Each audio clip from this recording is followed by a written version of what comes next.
So, Payday 3 has been out for about 2 years now, and I think we should talk about it again.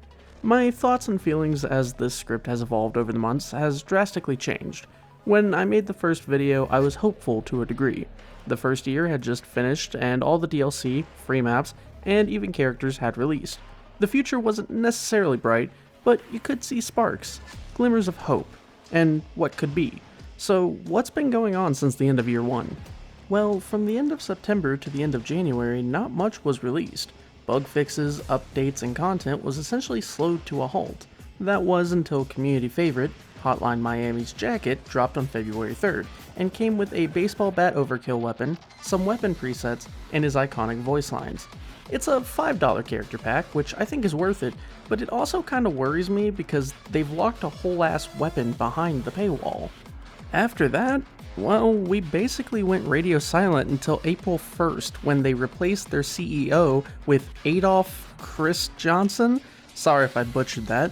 Almost immediately after they'd fired their entire French team, which I genuinely took as an April Fool's joke because this is someone who worked for EA.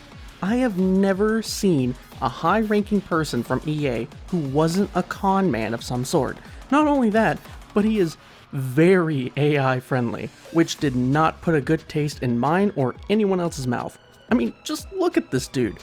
Dude looks like a smug fucking prick. On April 9th, we got a tweet that some took as a hint of us getting a safe house. Others took it as a hint of a new character, but nothing actually came of this a month later. Speaking of a month later, in early May, publishing rights reverted back to Starbreeze from Playon? Plaion. Whatever. This was taken in a mixed bag. First, they didn't have the funding from the publisher anymore, but it did mean they would get more money from copies sold and able to make more content that they wanted. Short term, it was gonna be rough, but it couldn't get much rougher than it already had been for the last year and a half. Either way, they claimed this would speed up development on some things, and they'd be able to make and push out more content overall because of this move. Also in late May, we got the Party Powder DLC, which puts the gang at a warehouse owned by Shayu that is currently under siege by corrupt cops working with the local mob, their objective being to clear out the warehouse stealthily or guns blazing. Personally, I'm indifferent to this DLC. It's neither here nor there for me and serves as a suitable addition, but it is also $5 just like the Jacket DLC. Along with this DLC though came a free update that introduced a new overkill delivery system, which has a drone bring the weapon directly to you now, which is a massive upgrade over just dropping it from the sky and kinda just having it land on a rooftop out of reach. Armor 2.0 was finally released, and the reviews on it seem astronomical. It's good, and I find it rewarding looking for new ways to improve the setup I'm using depending on the mission and the way I'm playing. There are different types of armor plates that offer different rates of resistance, they affect your downs, and change the recharge delay for your armor. Overall, I still think the system needs tweaking, but it is miles better than what we had before this. We were also given the Justicar, a secondary shotgun revolver from Payday 2. While I would still prefer akimbo secondaries, I am glad we're getting a bit more variety here, considering that was one of my chief complaints about secondaries a year ago. In between the months of June to the beginning of September, content was at a standstill. We were getting fixes, some reworks, but nothing game-changing, groundbreaking, or even mind-bending. Then we got Delivery Charge. Delivery Charge is a new mission that sees the Payday gang robbing a warehouse.